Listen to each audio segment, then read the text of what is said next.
Konflik agraria di Desa Bangkal, Kecamatan Seruyan Raya, Kabupaten Seruyan, Kalimantan Tengah yang menimbulkan korban jiwa menunjukkan pemerintah termasuk aparat penegak hukum masih menerapkan pola-pola lama. Pendekatan yang dipilih tetap mengedepankan kekerasan dan cara-cara represif. Pendekatannya itu masih pendekatan kekerasan, cara-cara represif, memobilisasi aparat untuk menghentikan atau menghadapi protes masyarakat. Pemerintah juga menunjukkan pendekatan yang mengutamakan formalistik dan legalistik ketimbang dialog bersama masyarakat. Karena itu, konflik Seruyan merupakan problem struktural yang juga dialami oleh masyarakat di banyak tempat di Indonesia.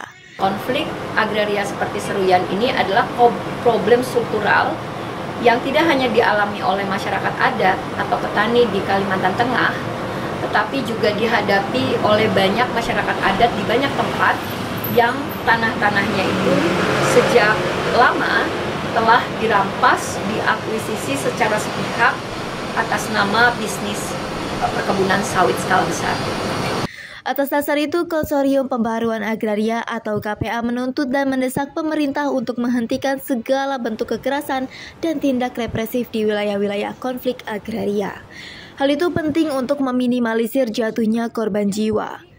Yang pertama adalah tentu KPA menuntut mendesak kepada pemerintahan Jokowi untuk menghentikan segala proses penanganan yang mengedepankan pendekatan kekerasan, pendekatan yang represif dengan melakukan mobilisasi aparat pada setiap wilayah-wilayah konflik agraria di mana masyarakat melakukan protes dan menggugat hak atas tanahnya. Jadi ini proses-proses kriminalisasi, represivitas aparat, penggunaan peluru tajam di dalam penanganan konflik agraria itu harus dihentikan.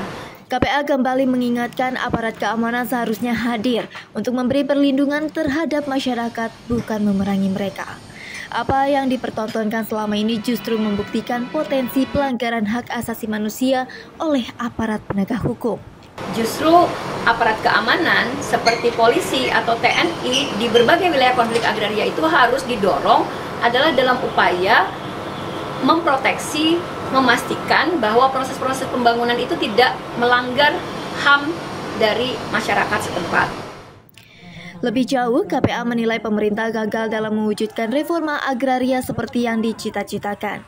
Janji untuk menyediakan 9 juta hektar retribusi tanah dan penyelesaian konflik agraria tidak berjalan mulus. Ini juga menunjukkan konflik agraria Seruyan itu menunjukkan juga terjadinya kegagalan pelaksanaan reforma agraria yang dijanjikan oleh pemerintahan.